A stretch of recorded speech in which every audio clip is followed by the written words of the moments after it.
तो uniformly, spelling सही है, uniformly minimum variance unbiased estimator. चलो और ट्राई करते हैं, है ना। तो हमने जो थ्योरी पढ़े लास्ट क्लास में, मेनली 3 तरीका है, राव ब्लैकबिल, लेमन सेफी या क्रैमर लोअर बाउंड, ठीक है। तो उससे डिसाइड करेंगे। बताओ इसका आंसर, देखो तुम लोग, ऐसे आसान है ऐसे तो।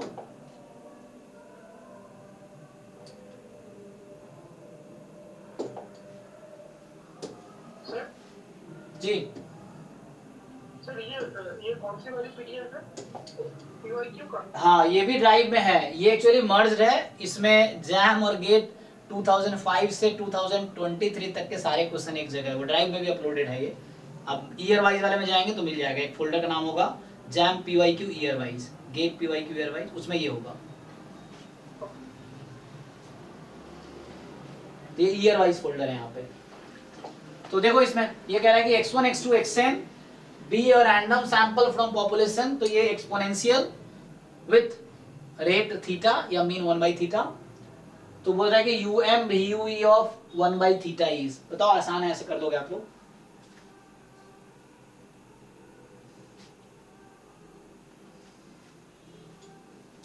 इसका आंसर बताओ, ट्राई करो पहले, फिर मैं करता हूं।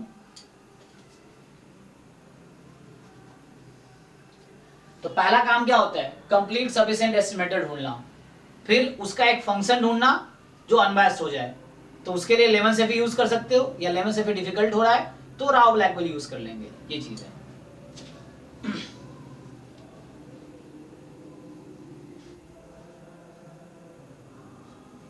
एक्स1 आएगा ये।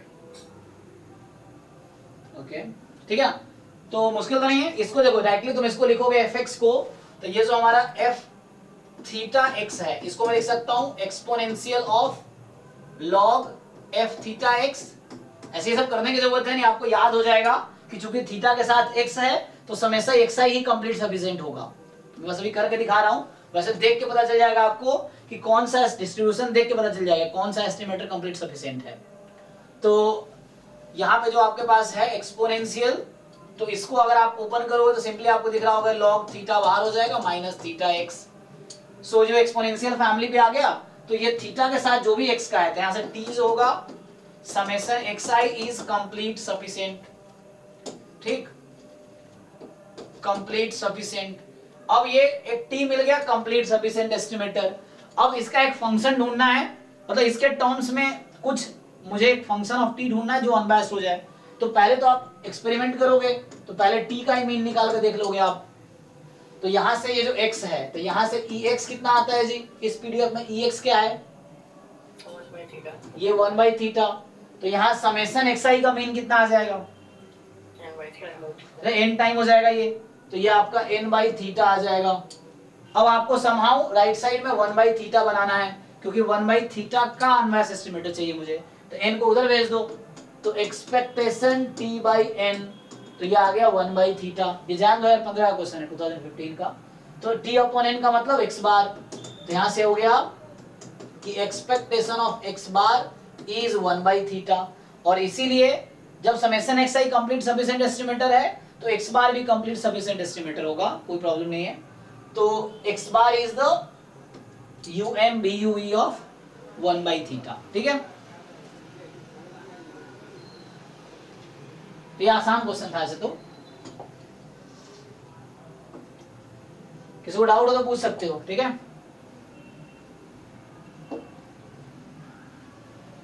नेक्स्ट,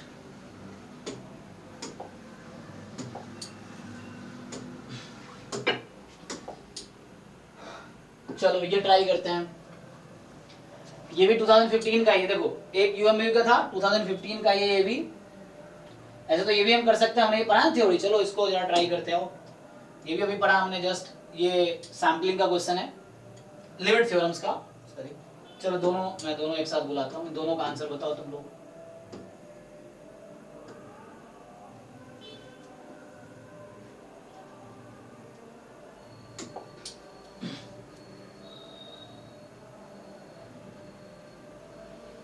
अरे यार ये फिर पुराना वाला लॉस हो गया।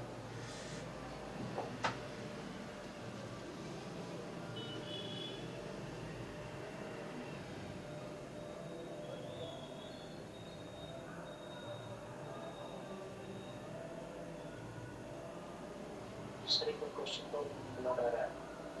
क्वेश्चन बुला रहा है, एक मिनट मैं दिखाता हूँ। ये एक्चुअली हाँ ये लोडिंग अनसेट इधर बाहर से जाएगा है ना। तो ये तो पुराना वाला आ गया ना, ये डाउट क्लास वाला आ गया, तो ये इतना पीछे चला गया। चलो तब न्यू ही करना पड़ेगा। वो सेव किया था ना कि मैंने बैच 2 वाला, पता नहीं, देखते हैं। चलो तो पुराना वाला लॉस हो गया जो लिखा था अभी तक हमने। इस सस्ते वाला में ना यही दिक्कत है। तो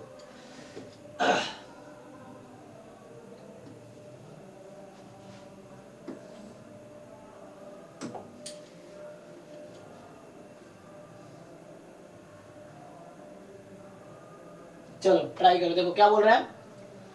तो अब दोनों क्वेश्चन ट्राई करो आप लोग।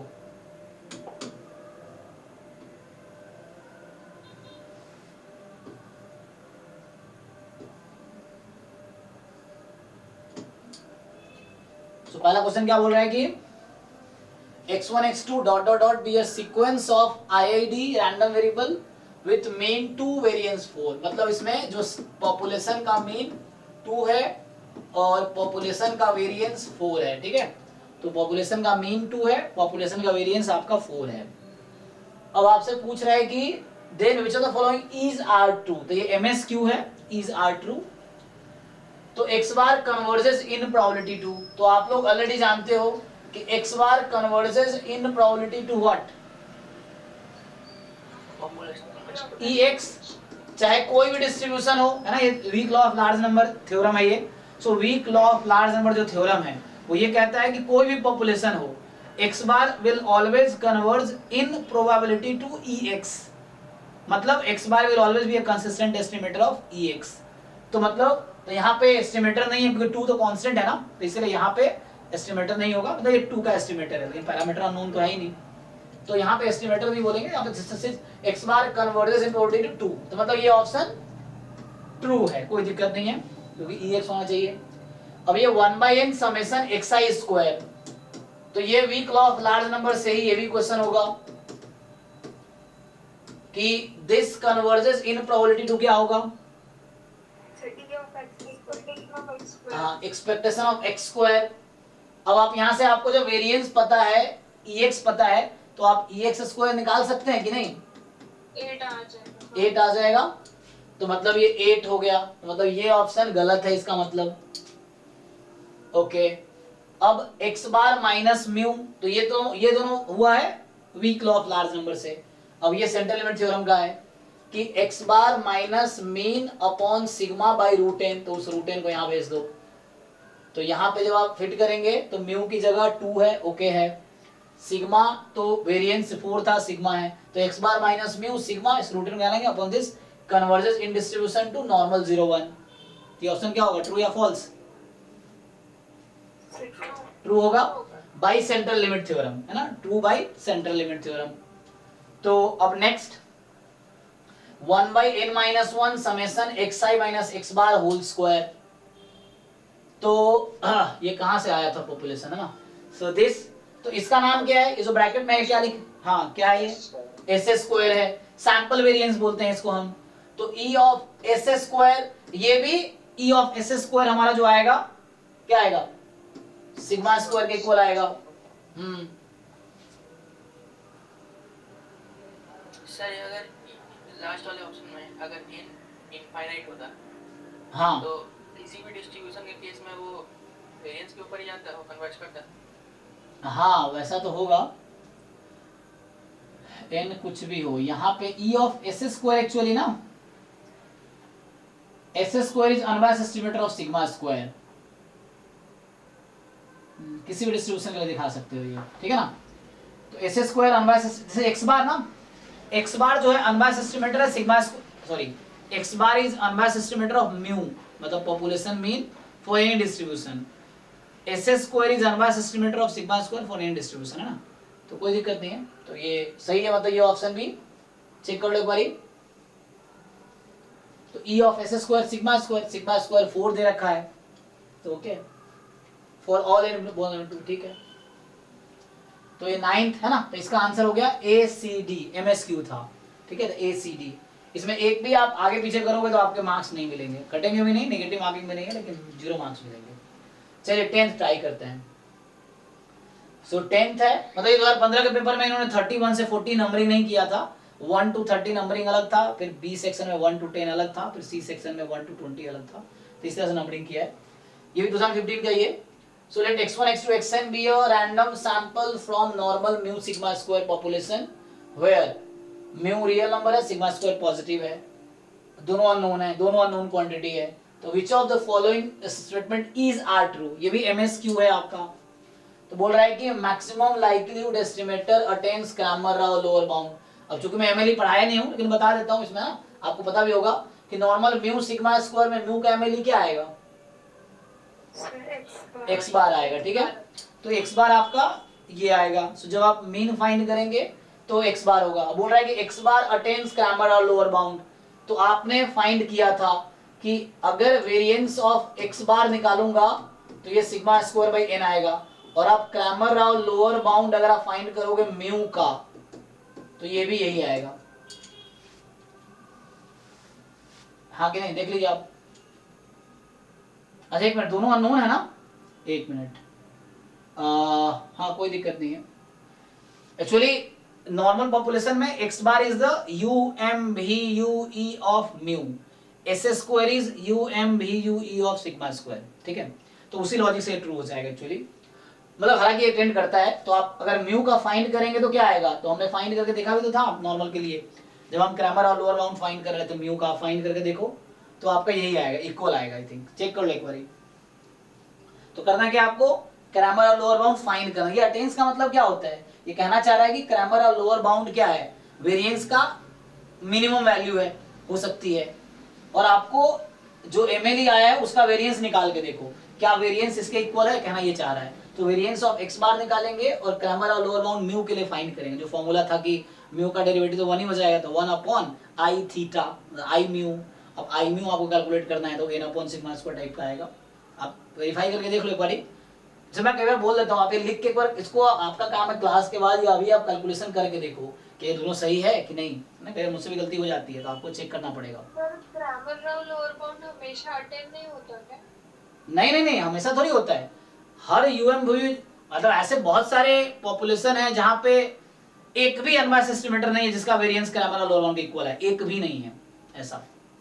एग्जांपल के लिए एस स्क्वायर में ही ले लो। अच्छा यही एग्जांपल देखो, अभी देखो ये जो एस स्क्वायर है ना, एस स्क्वायर UMVUE है किसका, सिग्मा स्क्वायर का। तो इसका मतलब क्या समझ आया कि सिग्मा स्क्वायर का मैं कोई भी एस्टिमेटर दूंगा ना, कोई भी अनबायस्ड एस्टिमेटर, उनमें से एस स्क्वायर एक ऐसा अनबायस्ड एस्टिमेटर का मिनिमम वेरिएंस है, ठीक। तो जैसे मैं एग्जांपल देता हूं, मान लो बहुत सारे एस्टिमेटर है तो एक लेवल डिसाइड करता हूं, मान लो ये वेरिएंस आएगी, तो ये वेरिएंस है एस स्क्वायर का, कोई नंबर बोल देता हूं, है ना। अब जो क्रैमर और लोअर बाउंड है उससे नीचे है, ये नंबर लाइन है, समझ लो नंबर लाइन की बात कर रहा हूं, ये वाई एक्सिस पे हूं मैं। तो एस स्क्वायर का वेरिएंस ये नंबर है और क्रैमर और लोअर बाउंड ये नंबर है। तो सिग्मा स्क्वायर का ऐसा कोई भी अनबायस्ड एस्टिमेटर है ही नहीं जिसका वेरिएंस क्रैमर और लोअर बाउंड के इक्वल हो जाए नॉर्मल में ही। म्यू के लिए हो रहा है, ठीक है ना, कि x बार UMVU है। तो ये थ्योरम इसलिए वन वे था ना कि अगर कोई एस्टिमेटर मिलता है जिसका वेरिएंस क्रैमर और लोअर बाउंड के इक्वल है, देन वो estimator uniformly minimum variance unbiased estimator होगा। बट कन्वर्स ट्रू नहीं है कि अगर मेरे पास कोई uniformly minimum variance unbiased estimator मिल रहा है तो जरूरी नहीं है कि उसका वेरिएंस क्रैमर और लोअर बाउंड के इक्वल हो। और अगर UMVU का वेरिएंस अटेन नहीं करा क्रैमर लोअर बाउंड का, तो उससे छोटा वेरिएंस वाला तो एग्जिस्ट ही नहीं करेगा ना, क्योंकि UMVU का डेफिनेशन ही है कि वो एक ऐसा एस्टिमेटर है जो अनबायस्ड है, वेरिएंस मिनिमम है, और क्रैमर और लोअर बाउंड उससे भी छोटी वैल्यू है। तो ऐसा कोई एस्टिमेटर एग्जिस्ट ही नहीं करता जिसकी वैल्यू क्रैमर और लोअर बाउंड के इक्वल हो जाए। इसीलिए ये अच्छा तरीका नहीं है UMVU ढूंढने का, ये वन वे है। इसीलिए ये मतलब उतना बेटर वे नहीं है कि UMVU आप ढूंढ सको, क्योंकि जो अटेन कर रहा है उसके लिए आप बोल सकते हो, लेकिन जो अटेन नहीं कर रहा तो वहां कुछ नहीं कह सकते आप। ऐसा कोई है डिस्ट्रीब्यूशन जिसका सिर्फ क्रैमर और लोअर बाउंड एग्जिस्ट कर रहा है, मतलब उसके बराबर हो रहा है उसका एस्टिमेटर का, तो वो UMVU होता है और बाकी से हम लोग वेरीफाई नहीं कर सकते। इधर ना म्यू के लिए आ गया ना, म्यू है ना। नहीं मैं कह रहा हूँ कि ऐसा कोई डिस्ट्रीब्यूशन है जिसका सिर्फ CRLB से ही हम लोग पता लगा सकते हैं कि उसका एस्टिमेटर UMBU है, और कोई अप्रोच नहीं है उसमें। नहीं, वो देखना पड़ेगा। आई थिंक ऐसे कोई जरूरी नहीं, मुझे लगता है कि सर वैसे तो नेमन-शेफी थ्योरम से तो वो हो ही हो ही जाता जाता है, है। डिस्ट्रीब्यूशन का होता है वो। हाँ, वो तो आ ही जाएगा, वो मतलब लेवल से भी अराउंड लेवल से आ ही जाएगा। क्रैमर लोअर के लिए पता है क्या है कि तुम्हें एस्टिमेटर दिया हुआ हो तब तुम चेक कर पाओगे ना। अगर एस्टिमेटर पूछ लिया तो अनफिनाइट एस्टिमेटर, कितने एस्टिमेटर का वेरिएंस निकालते फिरोगे, ये है ना। ये तो एक वेरीफाइंग टेक्निक हो गया एक्चुअली, कि किसी एस्टिमेटर का वेरिएंस क्रैमर लोअर इक्वल है तो यूएमबी है। अब तुम्हें एस्टिमेटर पूछ रहा है कोई, तो अनबायस्ड तो बहुत सारे एस्टिमेटर, कितने का वेरिएंस निकाल के तुम चेक करते रहोगे, तो यहाँ बहुत डिफिकल्ट हो जाएगा। लगाना बहुत हाँ इजी नहीं होता। हाँ, इजी नहीं होता ना, क्योंकि अगर एस्टिमेटर दे रखा है और मुझसे पूछ रहा है अगर कि हाँ ठीक है कि अटेंड करेगा नहीं करेगा, तो मैं बता पाऊंगा। लेकिन ये पूछे कि बताओ ऐसा जिसका मिनिमम वेरिएंस हो, तो हम नहीं ढूंढ, मतलब कितने एस्टिमेटर चेक करेंगे, तो वो फिर बहुत अच्छा तरीका नहीं होगा। ये है, ठीक है। तो यहाँ था एमएलई जो कि एक्स बार है, और एक्स बार का वेरिएंस निकालोगे और क्रैमर और लोअर बाउंड निकालो म्यू का, जो हमने पहले कैलकुलेट किया था, तो ये इक्वल ही आएगा। तो ये ओके है। कह रहा है कि ये मैं पढ़ाऊंगा।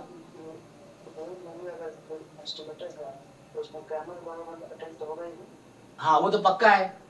नहीं, फिर से बोलो। हाँ, अगर यूएमबी है तो क्रैमर अप्लाई करेगा? नहीं, क्रैमर आप कर रहा है तो यूएमबी है, यूएमबी है तो नहीं करेगा। मैं बताया ना एग्जांपल, एस स्क्वायर यूएमबीयूई है सिग्मा स्क्वायर का, इसी डिस्ट्रीब्यूशन में जो एस स्क्वायर सैंपल वेरिएंस तुम्हारा ये वाला, ये एस स्क्वायर है। सो ये एस स्क्वायर जो है uniformly minimum variance unbiased estimator है सिग्मा स्क्वायर का, लेकिन वेरिएंस ऑफ एस स्क्वायर जो है ज्यादा है क्रैमर और लोअर बाउंड से, स्ट्रिक्टली मोर देन है। तो इसके वेरिएंस से वो ज्यादा है, और ऐसा कोई एस्टिमेटर है भी नहीं जिसका वेरिएंस एस स्क्वायर से कम वेरिएंस अटेन करता हो, ये जो इसके इक्वल आ जाए, ऐसा कोई भी नहीं है। तो अगर यूएमबीयू है तो जरूरी नहीं, ये भी ऑप्शन एग्जाम में आ जाएगा, आया हुआ भी होगा, आया हुआ है ना, कि अगर यूएमबीयू है तो इट विल अटेन क्रैमर और lower bound. No, it is false. Example S square, ठीक है। हाँ, अगर अटेन कर रहा है तो यूएमबीयू है, वन वे है, ये टू वे नहीं है, जस्ट वन वे है। अगर यहाँ पे कह रहा है uniformly minimum variance unbiased estimator of mu, जो कि एक्स बार होता है, थ्योरम बताया मैंने, अटेन्स द क्रैमर और लोअर बाउंड। तो ए बी एक ही बात को दो अलग तरीके से कह रहा है, ए और बी स्टेटमेंट सेम ही स्टेटमेंट है, बस अलग अलग तरीके से कह रहा है वो। इसने बोला एमएलई जो एक्स बार है, यूएमबी वो भी एक्स बार है, अटेन करो यस, तो ये भी वही बात कह रहा है, सेम ही बात कह रहा है ये भी। Okay, the maximum likelihood estimator of sigma square, yes. तो ये अभी हम एमएलई अगले क्लास में, या आज अगर टाइम बचता है तो आज भी हम डिस्कस कर सकते हैं। अगला टॉपिक वही है, एमएलई और मेथड ऑफ मोमेंट एस्टिमेटर। तो देखो, सिग्मा स्क्वायर का अनबायस्ड एस्टिमेटर और सिग्मा स्क्वायर का यूएमबीयूई, या एटलीस्ट मैं बोलूं कि एमएलई बात करूं, वो अलग अलग होता है। मतलब अगर मैं बात करूं नॉर्मल पॉपुलेशन के लिए, मैं लिख देता हूं, देखो अगर तुम्हारा सैंपल जो है IID normal mu sigma square है, ये सब कैलकुलेशन में वेरीफाई करना, तो यहाँ पे एमएलई ऑफ म्यू ये भी सिग्मा स्क्वायर है, कोई प्रॉब्लम नहीं है। अनबायस्ड एस्टिमेटर ये एक्स बार है, कोई दिक्कत नहीं है। यूएमबीयूई ऑफ म्यू ये भी एक्स बार है, तो इसमें कोई दिक्कत नहीं है म्यू के लिए। एस स्क्वायर के लिए दिक्कत है। सो एमएलई ऑफ सिग्मा स्क्वायर, ये मैं अभी नेक्स्ट क्लास में, आज ही हम कैलकुलेट करेंगे, फाइंड करेंगे कैसे आता है। तो ये आएगा 1/n summation xi minus x bar का होल स्क्वायर, ये आएगा। और unbiased estimator of sigma square ये एस स्क्वायर आएगा, xi minus x bar whole square, दोनों इक्वल नहीं है, और इनफैक्ट ये यूएमबीयूई है ना, तो ये जो है यही वाला यूएमबीयूई है ना। तो एस स्क्वायर, ये एस स्क्वायर ही है, ठीक है ना, ये एस स्क्वायर है, दिस इज द यूएमबीयूई। तो यहाँ पे आप देखो ऑप्शन, तो अभी के लिए मैं यूज कर लेता हूँ इस वाले रिजल्ट को। तो ये कह रहा है कि जो एमएलई है वो अनबायस्ड है, आंसर इज नो। कि सिग्मा स्क्वायर का जो एमएलई है उसमें 1/n बाहर आता है, ये 1/n आएगा एमएलई में, और अनबायस्ड ये है 1/n, दोनों इक्वल नहीं है, सेम नहीं है, तो ये गलत है। अब देखो तो बोल रहा है कि the relative efficiency of MLE of sigma square, जो कि है, मैं नाम देता हूं इसका कुछ, सो लेट्स से ये एस स्क्वायर है, इसको मैं वी नाम देता हूं, वी या टी बोल दो फॉर एग्जांपल, टी, तो एक टी है और ये एस स्क्वायर है। तो इसने बोला है रिलेटिव इफिशियंसी ऑफ, किसकी बात किया है, relative efficiency of MLE with respect to UMVUE, वो स्ट्रिक्टली लेस देन 1 होगा। तो एमएलई टी है, यूएमवीयूई एस स्क्वायर है, इसका फॉर्मूला क्या था रिलेटिव इफिशियंसी का, variance of S square upon variance of variance of S square upon variance of T, है ना। अब यहाँ पे थोड़ा सा कॉन्ट्रडिक्शन ये आ जाता है, तो बुक में अगर रिलेटिव इफिशियंसी की डेफिनेशन देखोगे ना तो वो अनबायस्ड के टर्म में डिफाइन करता है। यहाँ इन्होंने क्वेश्चन ऐसा पूछ लिया, टी तो अनबायस्ड है ही नहीं, और फिर भी उसका भी कंपेयर करवा रहा है। कंपेयर तो वहां करते हैं जहाँ पे अनबायस्ड होगा। डेफिनेशन तुम देखोगे अगर रिलेटिव इफिशियंसी का कहीं भी डिफाइन किया हो किसी बुक में, तो वो कंपेयर वेरिएंस करते हैं अनबायस्ड के लिए, लेकिन इन्होंने एक अनबायस्ड एक अनबायस्ड नहीं है, S square unbiased T unbiased, फिर पूछ रहा है। तो स्टिल आप पूछ रहा है आपसे कि जो है ये लेस देन 1 आएगा, तो चेक करो क्या आएगा, सर ग्रेटर देन 1 है। है ना। किसका वेरिएंस ज्यादा है, एस स्क्वायर का, यस सर, एस स्क्वायर का सिग्मा स्क्वायर हो जाएगा सर, उसका n - 1 upon n s square, नहीं तो n - वेरिएंस पूछ रहा है, मीन नहीं, वेरिएंस। वेरिएंस करेंगे तो सर n - 1 का होल स्क्वायर अपॉन n का होल स्क्वायर। अच्छा ठीक है, तो मतलब टी को हम एस के टर्म में लिख सकते हैं ना, टी को भी हम एस के टर्म में लिख सकते हैं। टी को क्या लिख सकते हैं, एस स्क्वायर के टर्म में, तो n - 1 से मल्टीप्लाई डिवाइड कर दो, तो टी आपका यही तो है, n - 1 एस स्क्वायर। ओके ठीक है, तो यहाँ पे रखो variance of S square numerator में, और ये वेरिएंस टी की जगह रखो वो n - 1 upon n S square. ठीक, तो इसको जरा सिंप्लीफाई कर लो, तो क्या बचेगा, 1 अपॉन ये बाहर आएगा, n - 1 अपॉन n का होल स्क्वायर बन के, right. Variance S square cancel हो जाएगा, तो ये आया n upon n - 1 whole square. और इसके बारे में क्या बोल सकते हो, तो यानी कि small S square is more efficient. हाँ यहाँ पे जिसको तुम लोग स्मॉल टी जो मैं लिखा हूँ कुछ बुक में स्मॉल एस स्क्वायर लिखता है, तो वो है, तो यहाँ पे इसकी वैल्यू, तो चूंकि वेरिएंस मोर देन 1 आ गया, मोर देन 1 का क्या मतलब है कि किसका वेरिएंस ज्यादा हो गया, इसका वेरिएंस, उसका वेरिएंस कम है, हाँ तो ज्यादा एफिशिएंट हो गया इस डेफिनेशन रिलेटिव एफिशिएंसी के टर्म में। तो मोर देन 1 है, लेकिन इसने क्या कहा है, इसने कहा है कि स्ट्रिक्टली लेस देन 1 होगा, तो ये भी गलत कह रहा है। ठीक है, तो ए भी सही है, मतलब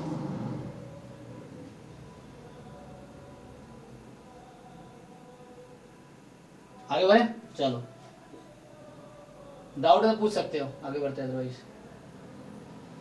तो देखो कैसे क्वेश्चन आते हैं, ये तुम्हें देखना है किस तरह से अप्रोच करना है। तो मुश्किल तो नहीं है ना, जिनको अच्छे से कॉन्सेप्ट सिलेबस अच्छा से समझ लिया उसने पूरे सिलेबस को, ट्राई तो कर ही सकता है ये। अब कॉन्सेप्ट क्लियर करना है बस।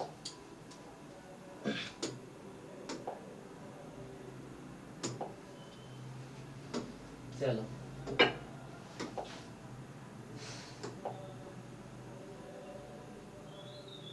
लो, ये आया, ये तो कल ही हमने डिस्कस किया था, कल क्लास में तो किया था ये लो, ये भी है, ये भी ट्राई करो, ये किया था कुछ दिन पहले, ये वाला किया ना, ये हमने कुछ दिन पहले किया था। ओके, तो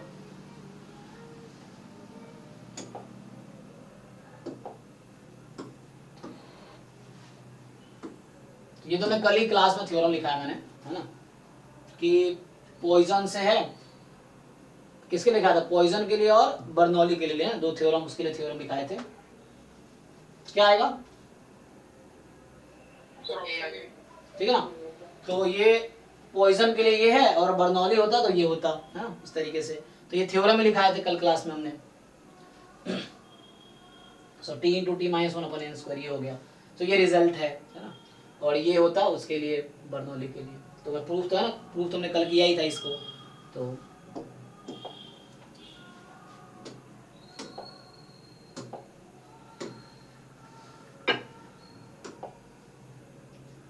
चलो ये देखो, तो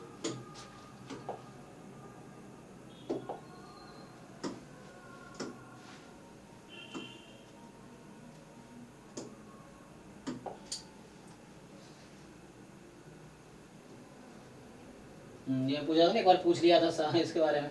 बताओ MSQI इज आर ट्रू। तो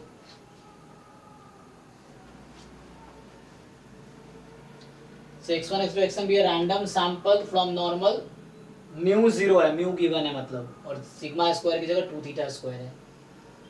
मतलब तुम लोग डिसाइड करो क्या ट्रू होगा।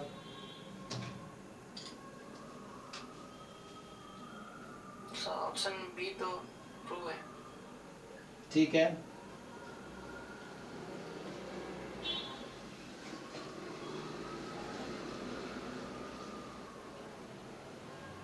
ऑप्शन सी भी ट्रू है। ए क्या है? ये तो कंप्लीट होगा नहीं, सफिशिएंट होगा। सफिशिएंट है।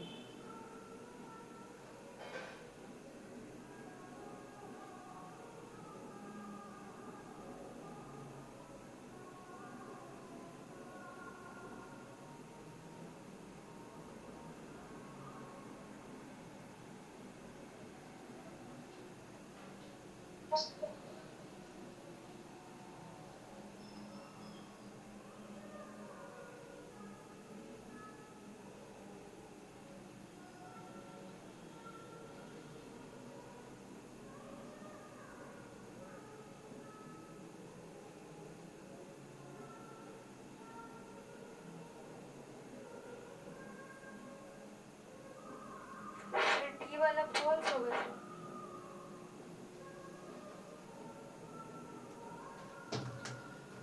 ओके, तो कंप्लीटनेस के लिए क्या था? कंप्लीट में था कि एक्सपेक्टेशन ऑफ, है ना, ये है कि एक्सपेक्टेशन ऑफ अगर कोई एस्टिमेटर कंप्लीट, मान लो ये टी है, सपोज दिस इज टी, तो expectation of GT is 0 implies GT is 0, है ना। तो यहाँ तो ऐसा हो जाएगा ना, तुम इसका फंक्शन बनाओगे। फॉर एग्जांपल मैं अगर तुम्हें बताऊं कि सफिशिएंट तो है पूरा, है ना, सफिशिएंट तो है कम,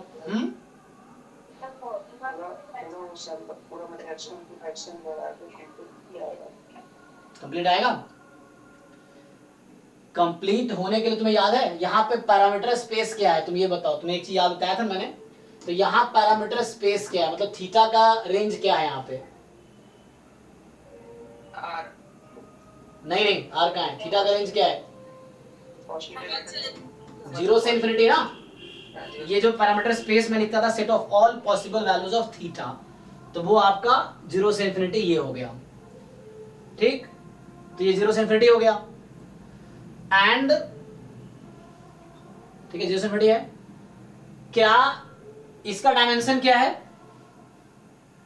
एन डबल है। एन टपल है, और तुम्हें याद है ना। और इसका पैरामीटर कितना, तुम्हें कितने पैरामीटर तुम्हारे पास है? एक पैरामीटर। तो पैरामीटर का डायमेंशन कितना है? एक। और एस्टिमेटर का डायमेंशन कितना है? एन। तो कंप्लीट हो सकता है कभी? नो। कभी भी कंप्लीट होगा उसका इक्वल हो या लेस हो, इक्वल हो इनफैक्ट, क्योंकि तुम्हें याद है वो लाइन देखना थ्योरम में, चाहे वीके रोहत की बुक हो या कैसेला बर्गर हो या कोई भी बुक हो, कंप्लीट जब बता रहा होगा वो, तो लिखा होगा कि parameter space must contain an open interval in are के, आर की पावर के, जब के पैरामीटर है। अगर सिंगल पैरामीटर है तो must contain open set in are.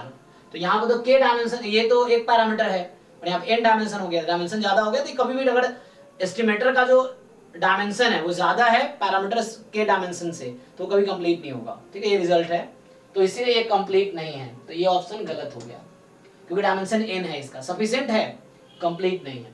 दूसरा इसका रीजन बताऊं तो इस डेफिनेशन के अगेंस्ट देख लो। जैसे एग्जांपल के लिए x1 plus x2 upon 2 minus xn, या मैं क्या करूं, मान लो यहां तक तुम कुछ ऐसा ले लो, चलो अभी समझने के लिए ये बोल देता हूँ, इसका मीन कितना आएगा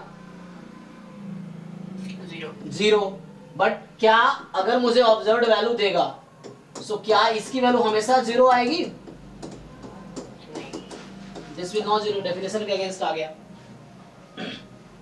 कि एक मैं फंक्शन ऑफ, मैं कुछ और भी ले सकता था, x1 यहाँ से ले लो, यहाँ तुम n-1 तक लो, यहाँ n कुछ ऐसा ले लो, मतलब उस तरह कहना मतलब फंक्शन बना सकता हूँ मैं जिसका मीन तो 0 आ जाएगा लेकिन वो खुद 0 नहीं होगा, तो डेफिनेशन के अगेंस्ट चला गया, so that can not be complete. Definition ये कहता ना कि कोई भी फंक्शन लो मीन 0 है तो उसको 0 होना पड़ेगा विद प्रोबेबिलिटी 1, मतलब it has to be identically 0। तो यहाँ पे एक ऐसा फंक्शन में और बहुत सारे फंक्शन बना दूंगा ऐसा कि जो मीन 0 होगा बट वो खुद 0 नहीं होगा। अगर ऑब्जर्व वैल्यू देंगे, जरूरी थोड़ी कि सारे ऑब्जर्व इक्वल आएंगे, तो नॉन 0 भी हो सकती है। ओके, तो दूसरा वाला ठीक है, ये ट्रू है। Summation xi square is sufficient and complete. कैसे चेक करोगे? तो वहां से तुम लिख लो इसका पीडीएफ पहले, देखो ध्यान से। अगर मैं पीडीएफ लिख के दिखाऊं तुम्हें, सो 1/√2π, ठीक, सो 1/√2π क्या होगा आगे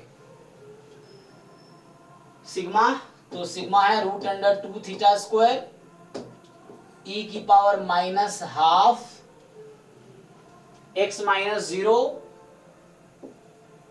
मीन 0 है ना, अपॉन √2θ² का होल स्क्वायर। सिंप्लीफाई कर लोगे तो कहने का मतलब ये हो गया, तो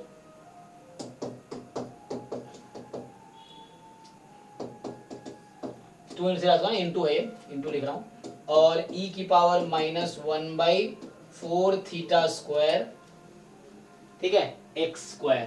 तो जब तुम याद है ना, इसको अगर मैं ऐसा लिखूं एक्सपोनेंशियल ऑफ लॉग, तो लॉग लगाऊंगा तो लॉग ऑफ दिस, तो सिर्फ सीधा का फंक्शन है, तो हमें उस टर्म में इंटरेस्ट है जहां x और थीटा का फंक्शन प्रोडक्ट में हो। तो यहाँ पे है ना, तो ये लॉग ऑफ ये वाला टर्म आ जाएगा, छोड़ दो इसको, आगे आएगा वहां पे -1/4θ², ठीक है, तो -1/4θ जी, चेक कर लेता हूँ, कैलकुलेशन मिस्टेक तो नहीं किया। सिग्मा स्क्वायर कितना है आपका, सिग्मा कितना होगा, ठीक है ना, हाँ यहाँ 2θ² है, तो क्योंकि सिग्मा स्क्वायर की जगह 2θ² रखना, सिग्मा की जगह रूट में 2θ, मतलब देख लो आप एक बारी। सो ये सिग्मा यूज किया मैंने, तो ये है। एनीवे अगर यहाँ 4θ भी हो तो भी कोई फर्क नहीं पड़ेगा, हमें मतलब xi से है। तो आपको देखना ये क्या है, तो जो भी टर्म आया है तो एक्सपोनेंशियल फैमिली पे पीडीएफ को लिखा है, सो इसका समेशन लोगे तो वो कंप्लीट सफिशिएंट होगा। तो t बराबर समेशन xi², मान लो ये hx है फॉर एग्जांपल, तो hx है तो summation hxi, I from 1 to n, so this will be complete and sufficient, complete and sufficient, ठीक है। तो ये ऑप्शन ट्रू है। और इसका मीन निकाल लो, तो यहां से अगर आपसे मैं पूछ लूं इसका मीन क्या है, या इसका एक फंक्शन ही तो लिखा है, तो इसी का फंक्शन है ये, तो इसका मीन निकालो, क्या ये मीन θ² के इक्वल आएगा? तो इसका मतलब ये भी ट्रू है, क्योंकि ये इसी का तो फंक्शन है। तो कंप्लीट सफिशिएंट का फंक्शन जो अनबायस्ड हो जाए तो वो UMU हो गया, तो ये हो गया आपका, ठीक है। इसमें BCD सही है। किसी को डाउट है तो पूछो, कुछ क्वेश्चन हो तो पूछो आप।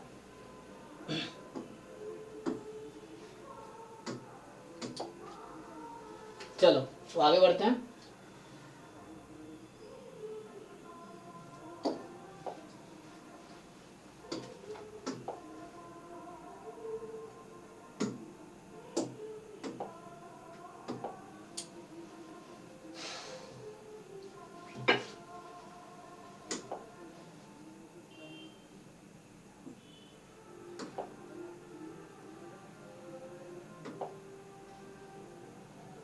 ये देखो,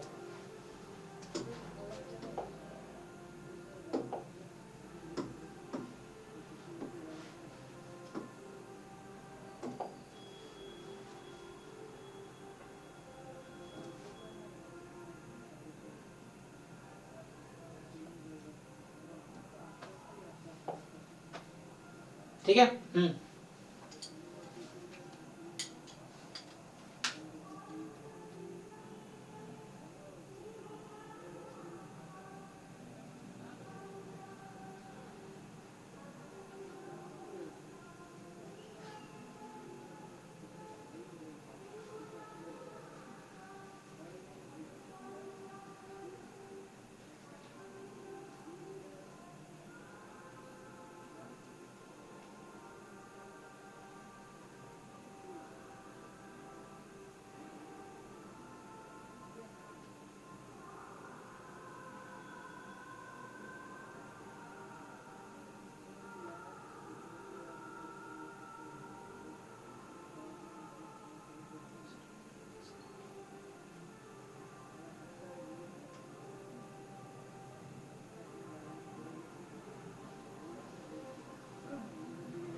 सर ऑप्शन सी।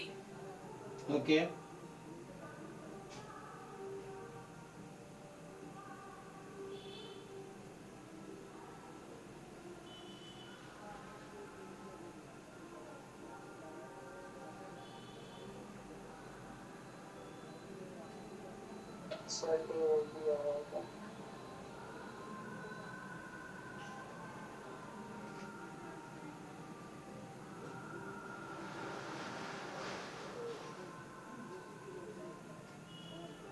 ये तो मल्टीपल सिलेक्ट है तो वाई कंप्लीट भी होगा।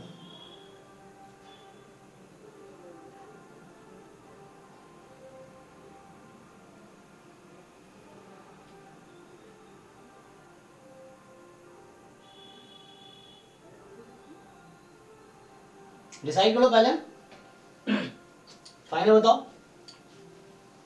इज आर ट्रू है ना, तो जब भी जैम में लिखा रहता है इज आर, और जैम में तो वही 31 to 40 रहता भी फिक्स ही है। एमएसक्यू कौन सा है, गेट में वो रैंडमली ऑर्डर रहता है, आपको खुद पहचानना पड़ेगा कौन से एमएसक्यू कौन से एमएसक्यू है।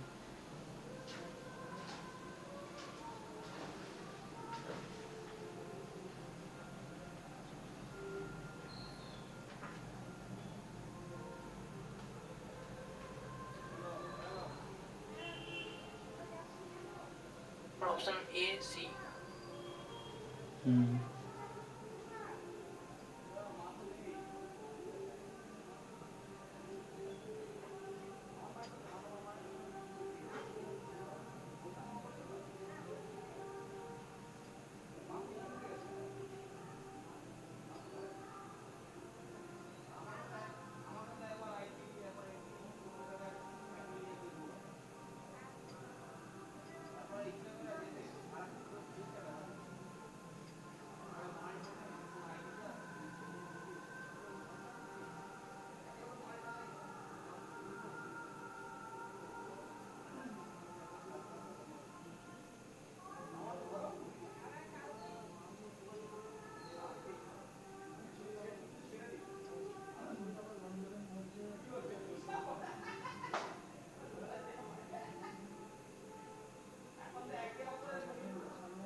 ओके हाँ सॉरी, हाँ बताओ। क्या आया फाइनल?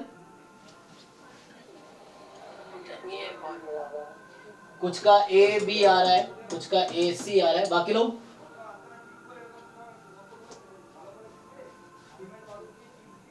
सर ए और सी। ए और सी।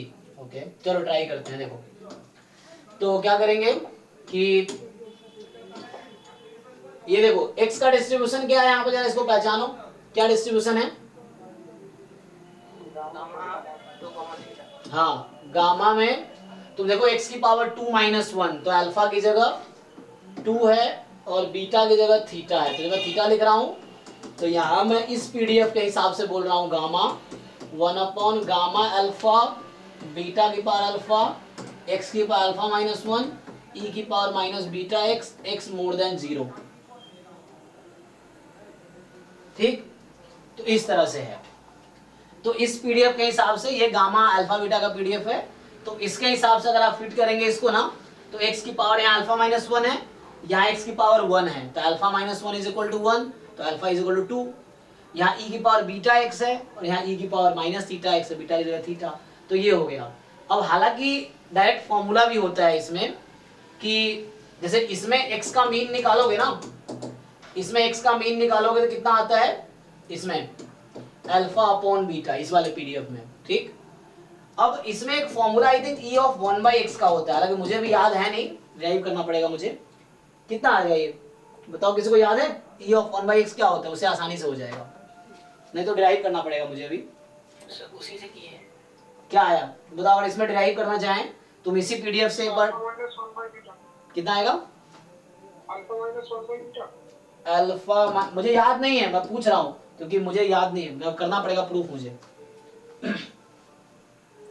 आई थिंक वही होगा ना, क्योंकि 1/x से क्या होगा, यही आएगा। ठीक है ना, क्या होगा एक्चुअली जब पुट करेंगे तो 1/x टाइम ये आएगा, तो एक x यहाँ पे फिट हो जाए, ये x क्या करेगा उसको ऊपर भेज देगा, तो एक x कैंसिल, तो अल्फा माइनस 2 हो जाएगा x की पावर। फिर उसको समहाउ मुझे गामा में ही बनाना है, तो हमें gamma alpha minus 1 comma beta form का बनाना पड़ेगा वहां पे, लेकिन कुछ अल्फा बीटा इधर उधर नहीं होगा। मैं इसको प्रूव कर देता हूं, देखो। तो जैसे मुझे e ऑफ 1/x चाहिए, तो 1 ये याद रखना नेक्स्ट टाइम भी, ये अभी आगे खूब यूज होगा इसका। इनफैक्ट जैम में भी यही क्वेश्चन आ चुका है, अभी पेपर मिलेगा तो ये जैम में भी आ चुका है कि पीडीएफ दे रखा है, यही पूछा है, ये जैम में आ चुका है। तो यहाँ पे क्या है कि e ऑफ 1/x, तो 1/x 1 upon gamma alpha beta की पावर अल्फा x की पावर अल्फा माइनस 1 e की power minus beta x dx 0 से इंफिनिटी। सो 0 से इंफिनिटी बीटा की power alpha gamma alpha x की पावर अल्फा माइनस 2 e की power minus beta x dx। तो अब मैं क्या कोशिश करूंगा कि यहाँ पे गामा अल्फा माइनस 1 आ जाए, तो इसको बैलेंस करने के लिए गामा अल्फा माइनस 1 यहाँ लिखूंगा, ठीक। तो मतलब इसको समाओ मैं फिट कर रहा हूँ, देखो। तो अभी मैंने ये लिख दिया, तो 1/x उधर भेजा, बीटा की पावर अल्फा और गामा अल्फा बाहर कर दिया मैंने। तो इसको मुझे पीडीएफ बनाना है, तो मैं यहाँ पे गामा अल्फा माइनस 1 से, बाद में इसको मैं भी कैलकुलेशन करता हूँ, मैं बस इसको फिट कर रहा हूँ। तो gamma alpha minus 1 multiply divide हुआ, और यहाँ यही चल जाएगा, क्या चलेगा, बीटा की पावर क्या चाहिए यहाँ पे अल्फा माइनस 1, ठीक। तो यहाँ पे बीटा की पावर अल्फा माइनस 1, देखो जो पहले से था मैंने उसको एज इट इज रख दिया। अब जो यहाँ मुझे जरूरत है पीडीएफ बनने के लिए, तो वो लिखा, उसी को यहाँ में बैलेंस कर रहा हूँ, बाद में सिंप्लीफाई करूंगा। तो अब ये देखो, ये जो अभी मैं लिखा हूँ, this is the PDF of gamma distribution with parameter alpha minus 1 comma beta, right. So ये पीडीएफ है, PDF of gamma alpha minus 1 comma beta, मतलब अल्फा की जगह अल्फा माइनस 1 है, जहां जहां अल्फा माइनस 1 है, तो इसका इंटीग्रेशन तो 1 हो गया। अब इसको जरा सिंप्लीफाई कर लो, तो ऊपर तो बीटा, ये गामा अल्फा को अल्फा माइनस 1 के टर्म में क्या लिख सकते हैं, नहीं alpha minus 1 into gamma alpha minus 1, है ना। तो ये कटेगा, तो एक बीटा ऊपर है, इसको लिख सकता हूँ alpha minus 1 gamma alpha minus 1, तो ये कट जाएगा। चेक करो, तो यहाँ तुमने उल्टा बताया शायद, है ना, देखो। तो ये बीटा यहाँ उल्टा बताया, तो इसका आंसर आएगा, एक बार चेक कर लो प्रूफ। तो ये फॉर्मूला प्रूफ कर दिया मैंने, तो ये आएगा यहाँ पे e ऑफ 1/x जो आएगा बीटा अपॉन अल्फा माइनस 1 आएगा। सो ये एक बार कैलकुलेशन चेक कर लो तुम लोग, ठीक।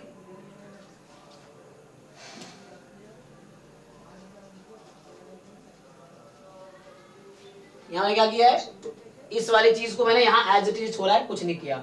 जो यहाँ मुझे जरूरत थी वो लिखा, फिर उसको मैंने वहां से बैलेंस किया। फिर बाद में इन दोनों को, ये तो 1 हो गया मिलके, तो इसको सिंप्लीफाई कर दिया। Gamma alpha is alpha minus 1 gamma alpha minus 1, तो ये फॉर्मूला गामा फंक्शन में आप देख सकते हैं। फॉर एग्जाम्पल जैसे गामा n है, तो ये होता है n-1 फैक्टोरियल, तो इसको लिख सकते हो n-1 इंटू n-2 फैक्टोरियल, तो ये हो जाएगा n-1 और ये है गामा n-1। तो यहाँ गामा n को लिखा n-1 गामा n-1 इस तरीके से। तो ठीक है, तो ये आपका फॉर्मूला है। अब इसको यूज कर लेते हैं वहां पे, देखो। तो यहाँ से हमने डिराइव किया कि कोई बात नहीं, गलतियां होती हैं, है ना, तो आपको श्योर होना है। तो ये एक मैंने ये थ्योरम टाइप का समझ लो, याद रखना आपको next time. So alpha upon alpha है ना, अल्फा अपॉन बीटा, ये होगा बीटा अपॉन अल्फा माइनस 1। चलो, तो हमें क्या देखना है, तो यहाँ पे सिंपली मैं एक्सपोनेंशियल फैमिली में इसको लिखूंगा। तो मुझे क्या करना है कि जो fx है उसको आप एक्सपोनेंशियल लॉग लगा दो। तो लॉग लगाओगे 2 log theta log x plus में 2 log theta plus log x minus theta x। तो मुझे उस टर्म में इंटरेस्ट है जहां थीटा और x प्रोडक्ट में है, फंक्शन है ना, तो थीटा के साथ x ही है। ऐसे ही दिख रहा है मुझे कि यहाँ से समेशन xi जो होगा वो कंप्लीट सफिशिएंट होगा। सो t बराबर जो समेशन xi आएगा, this is complete and sufficient. ये एक्सपोनेंशियल फैमिली की प्रॉपर्टी है, ठीक है। This is complete and sufficient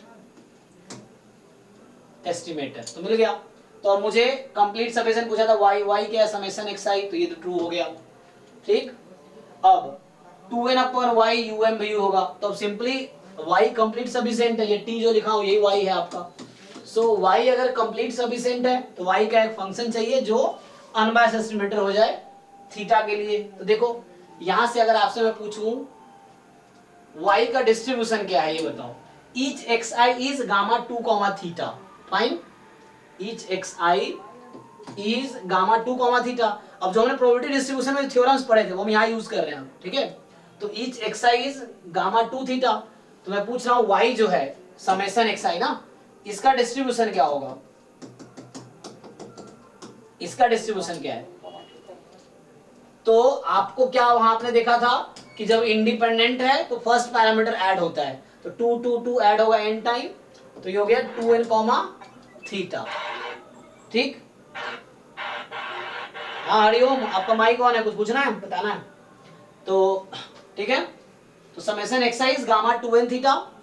अब यहां से देखो ये 1/y चल रहा है तीनों में, तो मुझे बस क्या करना है अभी, मुझे समहाउ 1/y का मीन निकालना है इस फॉर्मूले से, ठीक। तो देख लो जब गामा, ये गामा अल्फा बीटा था, this was gamma alpha comma beta, तो मीन आया अल्फा बाई बीटा, और 1/x का मीन आया बीटा अपॉन अल्फा माइनस 1। तो उस हिसाब से e ऑफ 1/y क्या आएगा देख के बताओ। Theta by 2n minus 1। अब मुझे किसका यूएम चाहिए, थीटा का, तो राइट में थीटा रख लो, बाकी को लेफ्ट में भेज दो। तो यहां से आपका आंसर आ गया e ऑफ, इसको इधर भेजो, सो 2n माइनस 1 नंबर है, कोई प्रॉब्लम नहीं है, this is theta, this is UM UE, C आएगा, ठीक। देख लो, और इसीलिए यूएम यूई यूनिक होता है ना, uniformly minimum variance unbiased estimator अगर एग्जिस्ट करेगा तो वो यूनिक होगा, तो दूसरा तो कोई हो ही नहीं सकता।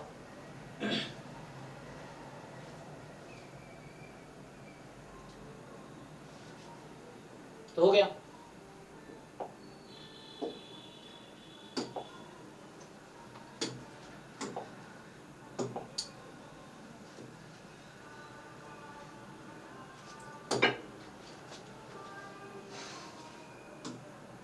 लो इसको ट्राई करो जरा, ये भी तो रिसेंटली किया हमने, तो इसको ट्राई करो।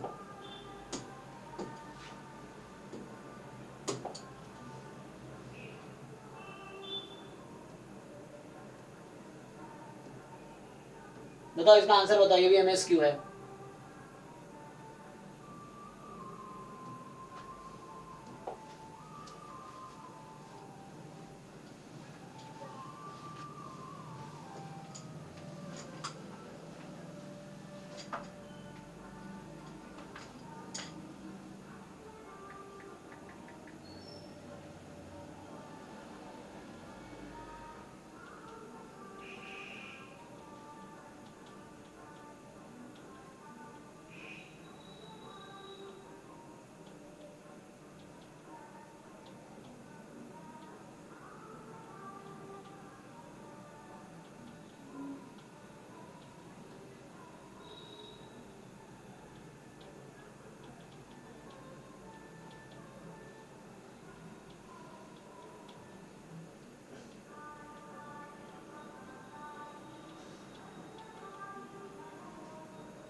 बताओ भाई, इतना मुश्किल है क्या आंसर है?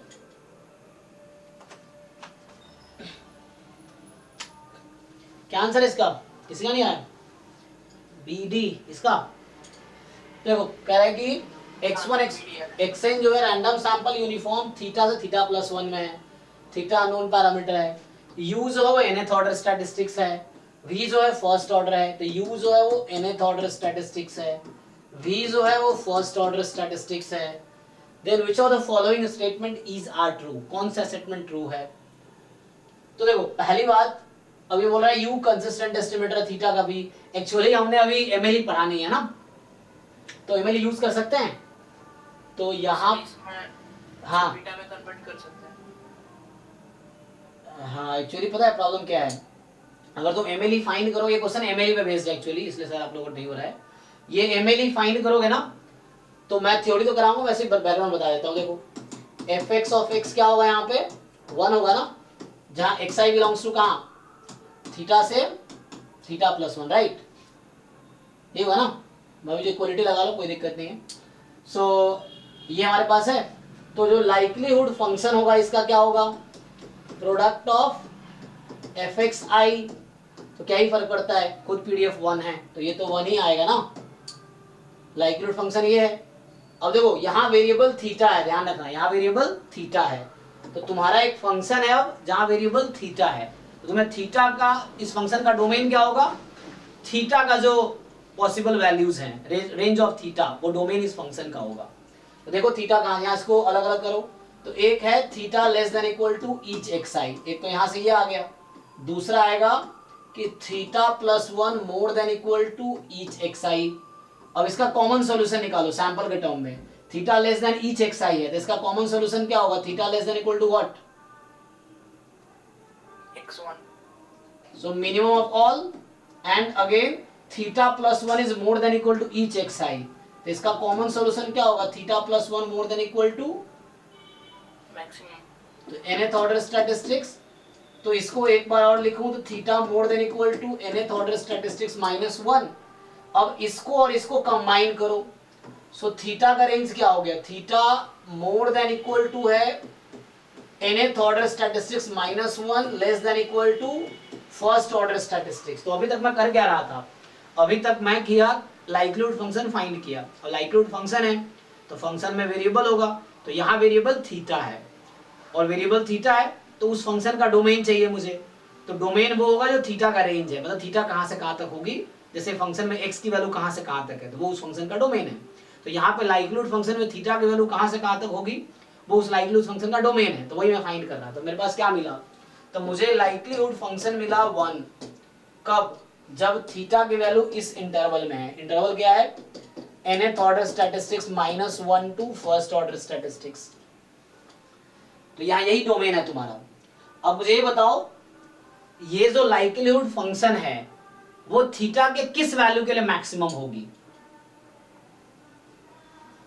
थीटा के xn-1 से लेके x1 तक सारे वैल्यू के, मतलब हाँ बोलो, उनके कन्वेक्स सर कॉम्बिनेशन में। x1 के लिए मैक्सिमम होगा। क्यों x1 के लिए क्यों मैक्सिमम होगा, ये क्या है, क्या 1 को कोई फर्क पड़ता है कि थीटा क्या है, 1 तो अच्छा मतलब कांस्टेंट फंक्शन किस पॉइंट पे मैक्सिमम होता है,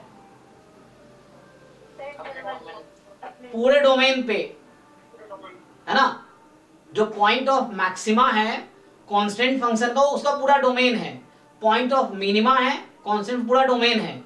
तो ये कैलकुलस का फंक्शन की तरह सोचो कि ऐसा है कि ये fx है और ये 1 है, जहां x की वैल्यू इन दो नंबर के बीच है, कोई नंबर है मान लो 1 से 2, अभी समझने के लिए, तो ये ऐसा फंक्शन है तुम्हारे पास एक्चुअली।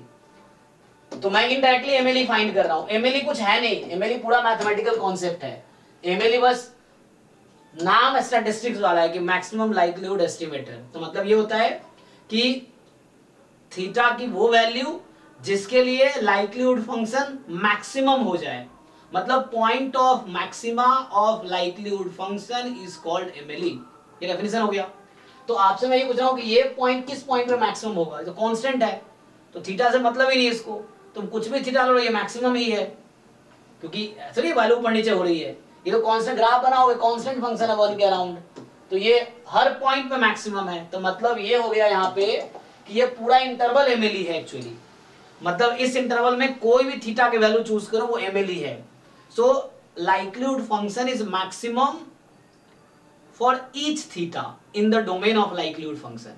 तो ये डोमेन है लाइक्लीहुड फंक्शन का, तो इस बीच का हर नंबर एमएलई है। अब इसी को दूसरे तरीके से हम लिखते हैं कि ये जो थीटा कैप होगा, या जिसको मैं एमएलई बोल रहा हूं, थीटा कैप मतलब एमएलई, तो जो एमएलई होगा इसके बीच के नंबर को कैसे लिखोगे तुम, तो उसको कॉन्वेक्स कॉम्बिनेशन लिखते हैं कि lambda time nth order statistics -1 plus 1 minus lambda time first order statistics for all lambda between 0 and 1।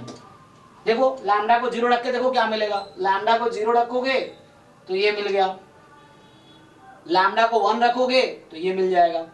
तो मतलब जब लैम्बडा की वैल्यू 0 से 1 के बीच शिफ्ट कराओगे ना तो वैल्यू इसके बीच ही रहेगी, ठीक है ना। तो ये क्या रिप्रेजेंट कर रहा है कि कोई भी लैम्बडा तुम चूज कर लो ये हमेशा एमएलई होगा। अच्छा एमएलई क्यों निकाल रहे हैं, क्वेश्चन ये है, तो थ्योरम है कि जो स्टैंडर्ड डिस्ट्रीब्यूशंस हैं एक्चुअली उसके लिए all MLEs are consistent estimator actually, तो वो यूज करेंगे हम कि एमएलईज आर कंसिस्टेंट एस्टिमेटर, ये थ्योरम है वो यूज करना चाह रहा हूं, तो उसके लिए मुझे एमएलई निकालना पड़ा। तो एमएलई क्या आया, तो एमएलई ऑफ थीटा जो है maximum likelihood estimator of theta is this. So lambda तुम्हारी मर्जी है, कुछ भी पुट कर लो 0 से 1 के बीच का।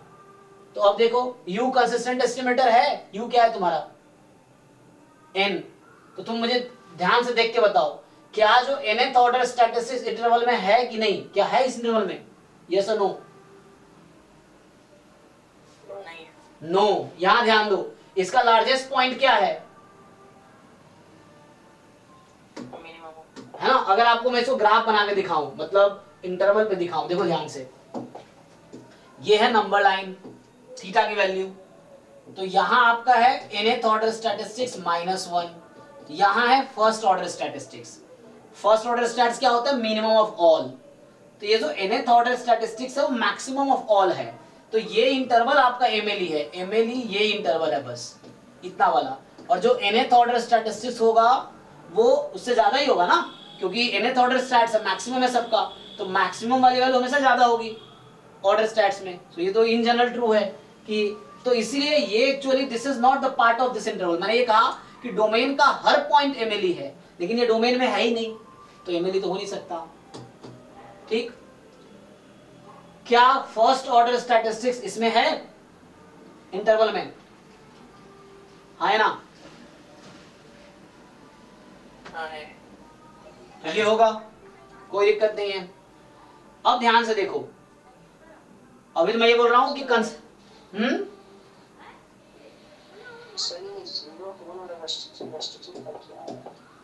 नहीं 0 से 1 का मतलब ये है, एक मिनट पहले तो मैं ये बता दूं कि एमएलई नहीं है ना, तो मुझे कोई और तरीके से चेक करना पड़ेगा कंसिस्टेंट के लिए। तो क्या होना चाहिए, मीन 0 मीन थीटा और वेरिएंस, ये आना चाहिए ना। ओके कोई दिक्कत नहीं, हाँ ठीक है, अभी तक तो ओके है। हाँ तो अभी जो मैं डिसाइड कर रहा हूँ एमएलई डिसाइड कर रहा हूँ, फिर एमएलई है तो वो कंसिस्टेंट एस्टिमेटर, जैसे मान लो एमएलई नहीं था तो इसको अभी मैं होल्ड में रखता हूँ, मतलब ये एमएलई है तो है, नहीं तो उसको अलग से चेक कर सकते हैं हम लोग, कंसिस्टेंट के डेफिनेशन से चेक कर सकते हैं कि कंसिस्टेंट होगा कि नहीं होगा, है ना। डेफिनेशन क्या है कंसिस्टेंट का, तो कन्वर्जेंस इन प्रोबेबिलिटी, वो वाला ट्राई कर सकते हैं हम लोग, वैसे होगा नहीं, है ना।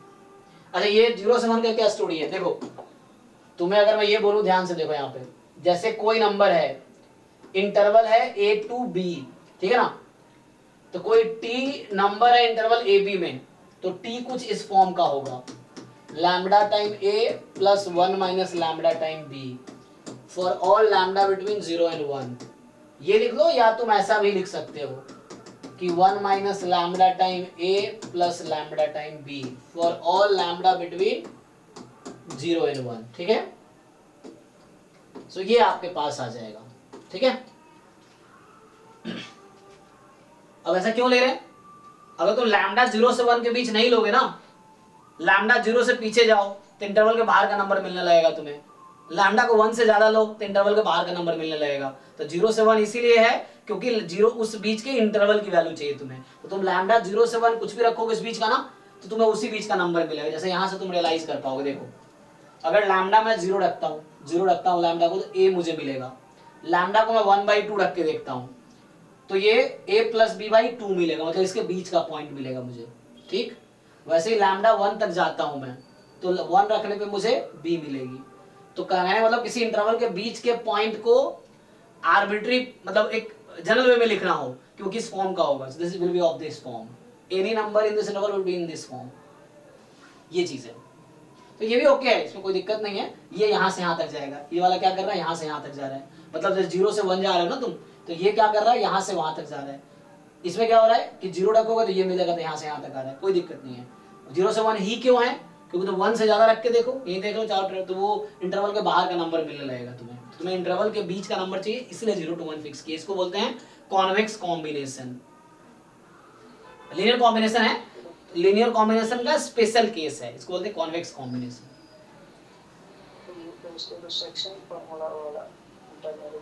हाँ, उस टाइप का समझ सकते हो, हाँ यस उससे रिलेट कर सकते हो तुम।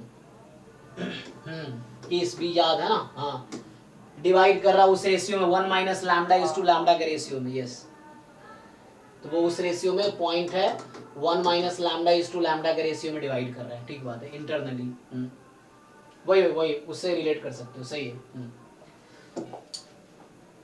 तो अब मैं क्या कह रहा था, देखो तो यहाँ पे मेरे पास, अब देखो यहाँ ध्यान से, इसमें एमएलई क्या है, अब मुझे देखना है कि अगर मैं, तो एक चीज पता है ना कि अगर कोई एस्टिमेटर कन्वर्ज कर रहा है इन प्रोबेबिलिटी टू थीटा, ठीक है,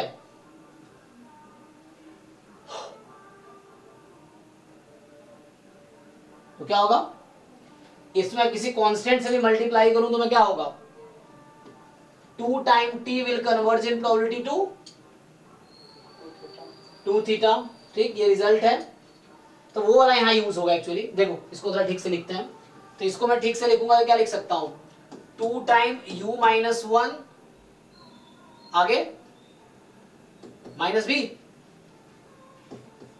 ठीक है, और ये है 2 टाइम v माइनस में u माइनस 1। देखो और एक और चीज बताऊं मैं कि जैसे t1 converges to theta and t2 also converges to in probability theta, तो t1 plus t2 will converge in probability to theta, ठीक है, कोई दिक्कत नहीं है, 2 थीटा, तो वो यहाँ यूज हो गया एक्चुअली, ध्यान से देखो। तो मैं ये कह रहा हूं ये जो xn माइनस 1 है, xn तो u है ना तुम्हारा, तो इंटरवल क्या है एक्चुअली, ये इंटरवल कुछ ऐसा है ना, u माइनस 1 टू v, यही तो इंटरवल है, ठीक, इंटरवल है u माइनस 1 से v, तो ये u माइनस 1 टू v का इंटरवल है, तो u माइनस 1 इसमें है, v भी इसमें है, कहने का मतलब ये है कि u minus 1 converges in probability to theta, why, MLE is consistent, तो u माइनस 1 भी एमएलई है, v भी एमएलई है, तो this v converges in probability to theta, okay है। अच्छा हाँ, अब मैं ए ऑप्शन की बात, यहां से ए ऑप्शन दिख गया, देखो u minus 1 converge in probability to theta, तो u will converge in probability to what, theta plus 1। हाँ, तो यहां से अब मैं श्योर हो गया, पहले मैं श्योर नहीं था, ठीक है ना, तो मतलब सॉल्यूशन था, मतलब ऐसे देखो थ्योरम तो वन में है ना कि कंसिस्टेंट एस्टिमेटर है तो एमएलई होगा, अगर कंसिस्टेंट नहीं है तो कुछ भी हो सकता है, क्योंकि बोथ में तो बोल नहीं रहा हो कि कंसिस्टेंट एमएलई है, एमएलई कंसिस्टेंट, ऐसा तो कहा नहीं, तो इसलिए मैं अनश्योर था एक के लिए ना। अब ठीक है, तो इससे क्या पता चला कि u converges inward theta plus 1, इससे पता ये चल गया कि u जो है कंसिस्टेंट एस्टिमेटर है थीटा प्लस 1 का, नॉट फॉर थीटा, ठीक, तो ये पता चल गया। तो ओके, तो अभी देखो, अभी ध्यान देखो यहाँ पे, सो ये मैंने, ये किस बेसिस पे लिखा मैंने, कन्वर्जेंस इन प्रोबेबिलिटी का मतलब कंसिस्टेंट एस्टिमेटर, मैं बोल रहा हूँ एमएलई इज कंसिस्टेंट, एमएलई ये पूरा इंटरवल है, तो इसका एंड पॉइंट भी इसमें है, तो ये एमएलई है, ये भी एमएलई है, तो both MLE are consistent. Consistent का डेफिनेशन है कि that will converge in probability to theta, ये डेफिनेशन है कंसिस्टेंट एस्टिमेटर का। अब देखो क्या ये कहां पे जाएगी, इसी को यूज करो, so this will converge in probability to what, पहला वाला बताओ, this will converge in probability to, है ना, 2 थीटा माइनस थीटा जो कि आ गया theta, same thing here, this will converge in probability to 2 theta minus theta which is theta, तो मतलब ये ट्रू है और ये ट्रू है, तो ऑप्शन इसका करेक्ट आया बी सी डी, ये करेक्ट ऑप्शन है। देख लो। तो बहुत सारे रिजल्ट यूज हुए ना इसमें। तो एक तो रिजल्ट यूज हुआ कंसिस्टेंट, एमएलई कंसिस्टेंट होगा। फिर यहाँ पे हमने यूज किया कि जो कॉन्वेक्स, इधर पर्टिकुलर पॉइंट है लैम्डा, कुछ भी ले सकते थे हम, तो इस तरह से यहाँ 0 से 1 ही ये फिक्स है। अब यहाँ पे ये क्या हुआ कि चूंकि u माइनस वन भी माइनस वन कंसिस्टेंट है, तो उसका लीनियर कॉम्बिनेशन यहाँ लोगे तो यहाँ भी लीनियर कॉम्बिनेशन हो जाएगा दोनों साइड, कोई दिक्कत नहीं है। तो यहाँ जैसे लीनियर कॉम्बिनेशन हुआ है, ये कॉन्वेक्स कॉम्बिनेशन में ये 1 से ज्यादा नहीं होता लैम्डा, इसको लीनियर कॉम्बिनेशन बोलते हैं। तो 2 टाइम u माइनस वन, तो u माइनस वन थीटा पे कन्वर्ट करिए प्रॉपर्टी में, तो 2 time theta minus theta, 2 time theta minus theta, तो थीटा आ गया, तो ये करेक्ट सर जी। ठीक है, एक बार जो ऑप्शन सही बताया उसका अगर हम मतलब यूनिफॉर्म दिया हुआ है उसको बीटा में चेंज करें तो उससे तो कंसिस्टेंट दिखता है। कौन सा u?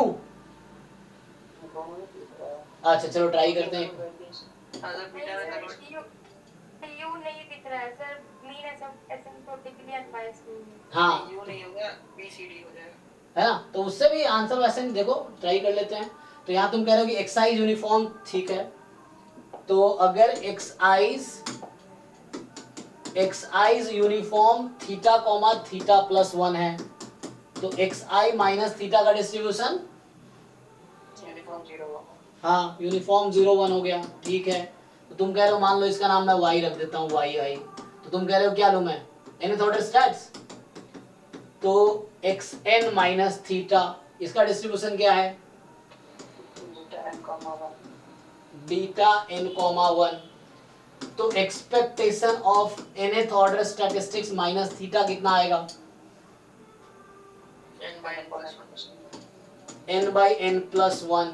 तो देखो ध्यान से, एक्सपेक्टेशन ऑफ xn क्या आएगा, ये होगा ना, limit n tends to infinity लगा दो, क्या आएगा, ध्यान से देखो, ये वही आया जो उधर आया था,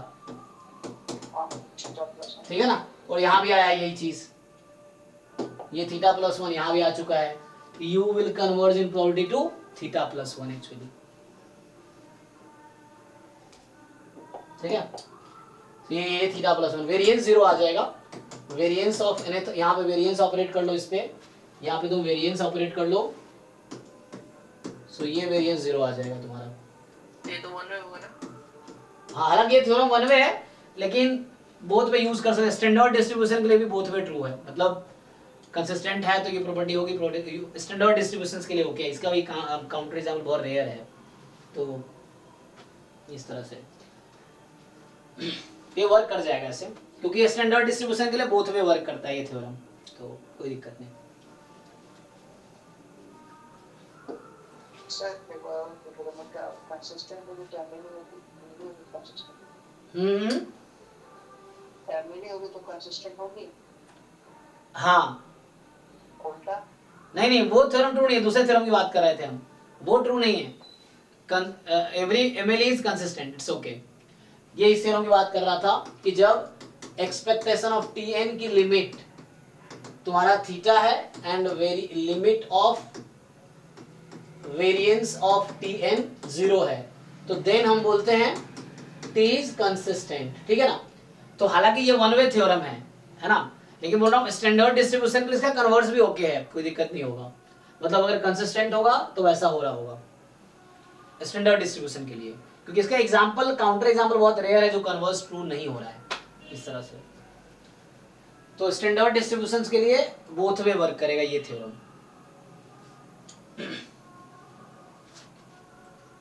कंसिस्टेंट फॉर थीटा, ठीक है। चलो कुछ और एक दो क्वेश्चन देख लेते हैं, आज क्वेश्चन से किए बस, तो मेन है कि क्वेश्चन ही करना है ना, थ्योरी तो सारी किताब में लिखी है, क्वेश्चन नहीं होगा तो एग्जाम नहीं निकलेगा, क्वेश्चन सॉल्व कर पाओगे तभी एग्जाम निकलेगा।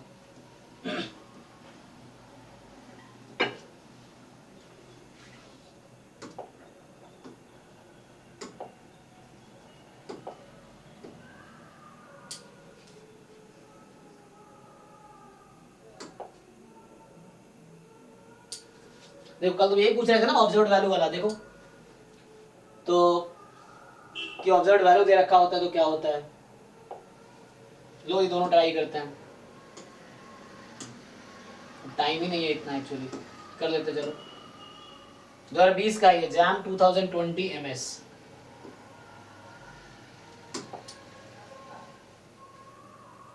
आओ ट्राई करते हैं, वेट करूंगा तो टाइम खत्म हो जाएगा, मैं कर देता हूं। देखो ये कह रहा है कि पहला क्वेश्चन आपका है कि x1 x2 x3 x4 x5 x6 का डाटा दे रखा है आपको, तो ये ऑब्जर्व्ड वैल्यूज दे रखा है, किसी पर्टिकुलर पॉइंट पे रैंडम वेरिएबल्स की वैल्यूज दे रखी हैं आपको। कहां से सैंपल लिया है, बाइनोमियल 1 थीटा बर्नौली से, ठीक। देन यूएम भी हुई, हमने तो कल इसका फॉर्मूला ही लिख लिया था। तो अगर टी मेरा समेशन xi है तो बताओ थीटा का एस्टिमेटर क्या होता है, मतलब अनबायस्ड थीटा का यूएम भी क्या होता है, टी बाई एन। तो ये टी बाई एन थीटा दे देगा, एंड थीटा स्क्वायर का क्या होगा, T into T minus one by n into n minus. ठीक। और ये तुमसे क्या पूछ रहा है, इसको जरा खोलो। So theta plus theta square, तो इन दोनों इक्वेशन को ऐड कर लो, इक्वेशन 1 इक्वेशन 2 दोनों को ऐड कर लो।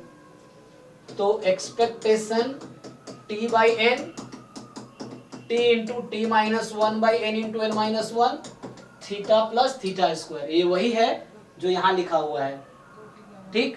तो ये तुम्हारा यूएम भी आ गया बाय लेमन-सेफी थ्योरम कि function of T that is unbiased estimator of function of parameter, जो भी जिसका भी यूएम भी पूछा है तो इसका अनबायस्ड एस्टिमेटर मिल गया टी के टर्म में, तो ये यूएम भी है। अब ध्यान से देखो, इन सबको ऐड करके बताओ कितना आएगा, मतलब टी की वैल्यू क्या आएगी, यहाँ से ये पूछ रहा हूँ, ऐड करो। What is the value of T, तो t की जो ऑब्जर्व्ड वैल्यू है वो आ गई कितनी, 3 आ गई, और n कितना है तुम्हारा 6, तो इसकी वैल्यू निकाल लो, यही तुम्हारा यूएम भी हुई है। तो t अपॉन n मतलब 3 अपॉन 6, 3 इंटू 3 माइनस 1 2 6 इंटू 5, ये तुम्हारा यूएम भी हुई है, किसका, थीटा प्लस थीटा स्क्वायर का, मतलब थीटा इंटू 1 प्लस थीटा का। तो पुट करो, इसका आंसर कितना आया, 1/2 प्लस 6 कट गया 1/5, 5 2 10, कितना 7, तो 0.7। तो इस क्वेश्चन का आंसर है 0.7। पूछा है कि then the uniformly minimum variance this, तो पहले एस्टिमेटर निकाले, फिर जो ऑब्जर्व्ड वैल्यू दे रखा उसको यूज करके उस एस्टिमेटर की वैल्यू निकाल दी हमने, तो वो आंसर हो गया। चलो नेक्स्ट, तो ये भी मैंने कल क्लास में हम लोग डिस्कस कर रहे थे, कौन सा डिस्ट्रीब्यूशन है यहाँ पे, पॉइजन है ना, डिस्कस तो कल कर रहे थे। देखो सो x1 x2 भी दो रैंडम सैंपल साइज 2 का है, data on the random sample of size 2 from Poisson theta distribution, psi cap with the UM VUE of psi theta, ये क्या है, e की पावर माइनस थीटा थीटा की power k upon k factorial based on the given data. ध्यान से देखो Sai theta को, ध्यान से देखो, अगर मैं ये क्या है एक्चुअली, तुम देखो समेशन k बराबर 4 से इंफिनिटी है, ये क्या है, व्हाट इज दिस, पॉइजन का पीएम है, probability x1 is equal to k, right. तो मैं अगर इसका कॉम्प्लीमेंट ले लूं 1 माइनस क्या आएगा, सर वो 0 to 3 हो जाएगा, है ना, 0 to 3 पुट कर लेते हैं, चलो तो 0 रखेंगे तो e की पावर माइनस थीटा, फिर बोलो आगे 1 रखेंगे तो थीटा e की power minus theta upon 1 factorial. ये काम करें, इससे अच्छा है कि मैं वो यूज कर लेता हूँ राव ब्लैकबेल, है ना, तो डायरेक्ट निकल जाएगा, हाँ क्योंकि इससे लंबा होगा।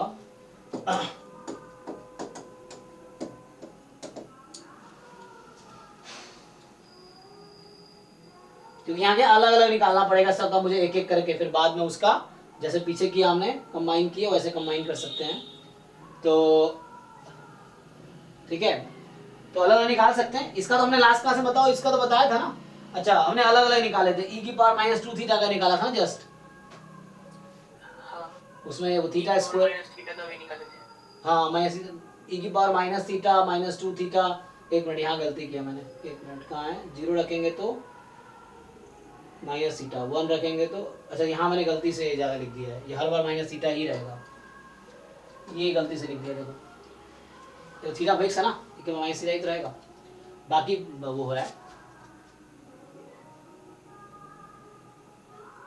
तो एक तो लेमन सेफी से भी हो जाएगा, राव ब्लैकबेल से करेंगे। सो डेल्टा मुझे कंस्ट्रक्ट करना पड़ेगा 1 0 1 कब, जब x1 more than equal to 4 हो, 0 अदरवाइज, तो ये इससे आ जाएगा।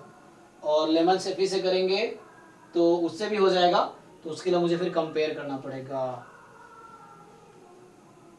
ऐसे नहीं लिख सकते कि x1 equals to k के लिए 1 अदरवाइज 0 और k का वैल्यू सब्स्टिट्यूट करते हैं उसको।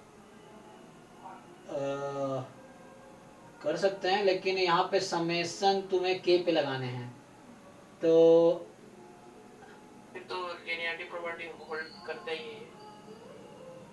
हाँ करके देखो, कोई नहीं, ट्राई करके आना, नेक्स्ट क्लास में करते हैं, टाइम तो ही है। तो इसको कल सॉल्व करते हैं हम लोग, टाइम है, चलिए 1 मिनट है, कोई इसको ट्राई करके आना। इसको दो होगा दोनों तरीके से, लेमन सेफी से भी हो जाएगा, राव ब्लैकबेल से भी, दोनों से भी हो जाएगा। ये है e की पावर माइनस थीटा मैं यहाँ से कॉमन ले सकता हूँ, ठीक है, और उसके बाद वो है, नहीं तो है ना साइज 2 का सैंपल, सैंपल तो साइज 2 का ही है, तो के एन की वैल्यू 2 है यहाँ पे।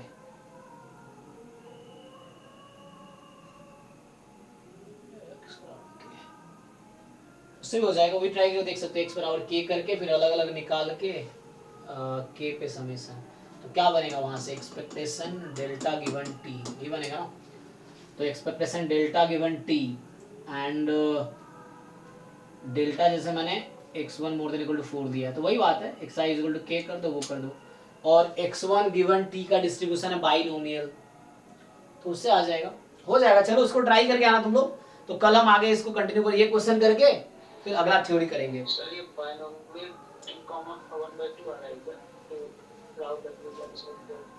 हाँ तो यहाँ क्या बनेगा, बाइनोमियल, एक मिनट, अगर तुम x1 ले रहे हो किसी पर्टिकुलर पॉइंट पे मान लो, तो x1 बराबर मान लो तुमने k लिया फॉर एग्जांपल, ठीक, k क्या है, k पॉइंट पे है, तो k कोई पॉइंट हो सकता है, 4 से स्टार्ट है, मतलब 4 ही ले लिया, तो इसे क्या बनेगा, x1 गिवन मतलब x1 गिवन समेशन xi बराबर t ना,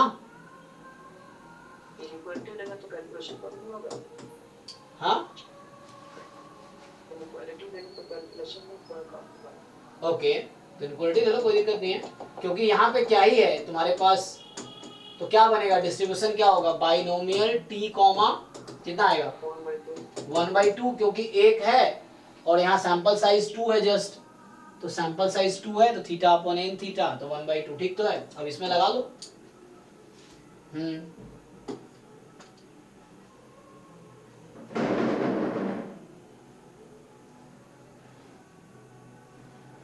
x की वैल्यू 0 से t, अच्छा एक काम क्यों नहीं करते, अरे इतना क्यों करना, देखो x1 प्लस x2 कितना है, 5 है ना, तो t तुम्हारा 5 है एक्चुअली, ये तुम्हारा बन गया बाइनोमियल 5, 1/2 एक्चुअली।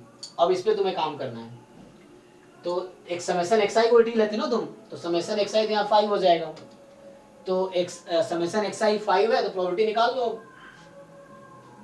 ट्राई करके आना है, अच्छा क्वेश्चन है ये, और मुश्किल नहीं है, तो मैं कल नेक्स्ट क्लास में कराऊंगा। तो हम लोग 100 6/32, अच्छा 6/32 आ गया, तो यही होगा आई थिंक, चेक कर लो। तो इस तरीके से आ जाएगा, मुश्किल नहीं है ना, इनइक्वालिटी से ही कर लेना, उससे ही हो जाएगा, तो मोर देन इक्वल टू 4 करना है, आ जाएगा, हाँ आंसर चेक करना एक बार, ठीक है ना। तो अभी नेक्स्ट क्लास में कल एक बार ये क्वेश्चन करके फिर मैं कल स्टार्ट करूंगा आप जो टॉपिक्स हैं, बाकी अभी पीवाई को डिस्कशन तो होगा ही एक बार एंड में, तो तब तो सारे फिर दोबारा हो जाएंगे जो बचे हुए क्वेश्चन। अभी कुछ क्वेश्चन किया तुम्हें आइडिया लगा होगा कैसे क्वेश्चन एग्जाम में आ रहे हैं यूएमबीवी के, तो बाकी सारे डिस्कशन में तो हो ही जाएगा। सो नेक्स्ट क्लास में हम इसको कंप्लीट करेंगे, है ना, तो एक क्वेश्चन उसका करा के, ठीक है ना, ओके सही है ना, ठीक है। हाँ सही। तो मेथड ऑफ मोमेंट डिस्कस करेंगे, एमएलए डिस्कस करेंगे, invariance of MLE, list square estimation ये बाद में करेंगे, अभी कॉन्फिडेंस, हाँ ठीक है, होगा तो यही कर लेंगे। तो ये मुझे लगता है मैं कोशिश करता हूँ 2-3 क्लास में ये कंप्लीट हो जाए, फिर अगले 4-5 क्लास में ये हो जाए तो समाउ इस महीने तो निपटाना ही है। तो अभी नेक्स्ट क्लास में ये थ्योरी करेंगे, method of moment, method of maximum likelihood, and ये आगे कंटिन्यू करेंगे। तो यहाँ तक हमने डिस्कस कर लिया है, अब ये पार्ट और ये पार्ट हम लोग करेंगे। तो अभी नेक्स्ट क्लास में इसकी थ्योरी और एक क्वेश्चन यूएमवी में कराऊंगा। चलो तो अभी के लिए thank you and good night.